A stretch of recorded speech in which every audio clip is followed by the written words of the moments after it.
Olá pessoal, seja bem-vindo a mais um vídeo sobre a série de programação Java, de fundamentos Java, do canal MLinkTube. Hoje eu vou mostrar aqui do ponto de vista mais prático como fazer associação de objetos.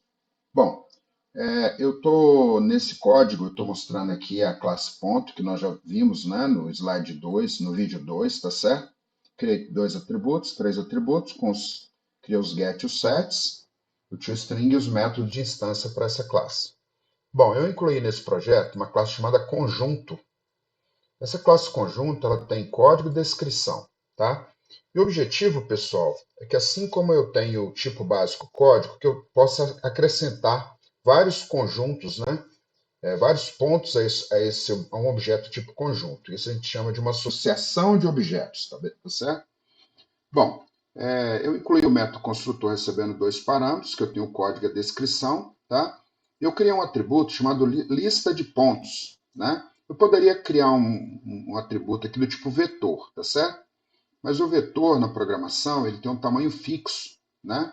E aí não seria legal, porque eu limitaria a quantidade de pontos que eu posso associar a um conjunto. Então eu fiz uso aqui da classe ArrayList, tá? Esse objeto tipo ArrayList é que vai guardar as referências aí aos pontos que eu quero associar a um conjunto.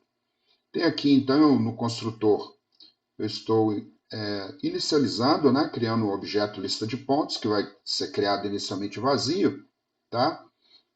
Tem os get e os sets normais, tem aqui o método get lista de pontos, que retorna esse ArrayList, o método toString, que nós já aprendemos a construir. Eu tenho um método de instância, que é o método que eu chamei de adicionar na classe conjunto, né, que recebe um ponto. E aí eu uso o método add. O método add da classe ArrayList, ele acrescenta, né, a referência desse objeto ponto à lista de pontos que é o meu ArrayList. Tá? Eu fiz um return 1 para dizer para ele que um objeto foi adicionado. O meu método listar pontos, pessoal, o que ele faz? Ele percorre, né? Eu declarei aqui uma variável local, chamei p, inicializá-la com null. Fiz um for, esse for está começando a igual a zero, e menor que lista de pontos, ponto size, e mais, tá? Esse size me dá o número de elementos que eu tenho dentro do meu ArrayList. Faço um get nessa posição e faço uma operação de cast de objeto, né? Já que o ArrayList vai retornar um object. Aí eu preciso fazer um cast para ponto, e eu simplesmente estou dando um system.out.println nesse objeto P.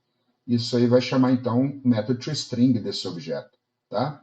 Bom, para fazer teste dessa construção até o momento, eu criei aqui uma classe chamada testar.ponto.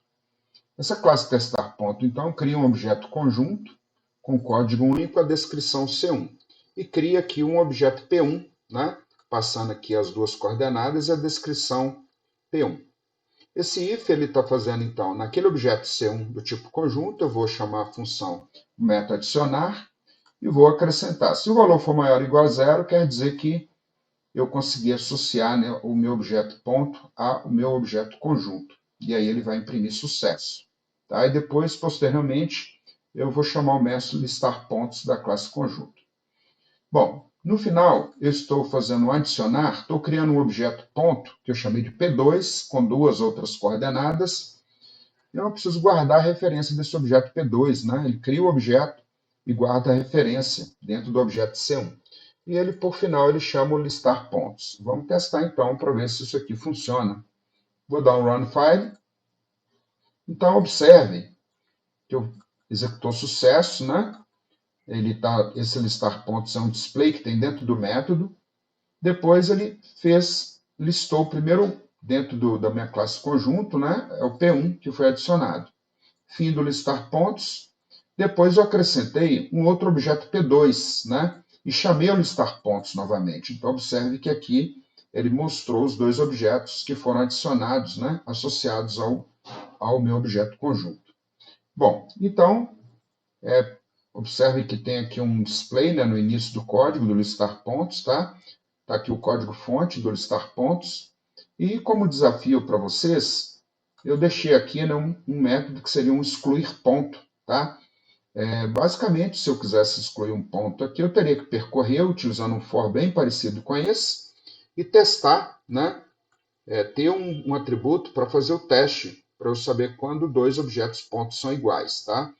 Eu poderia utilizar, por exemplo, fazer uso de um atributo código, né? Incluir um atributo código e usar esse código para comparação de dois objetos, tá certo?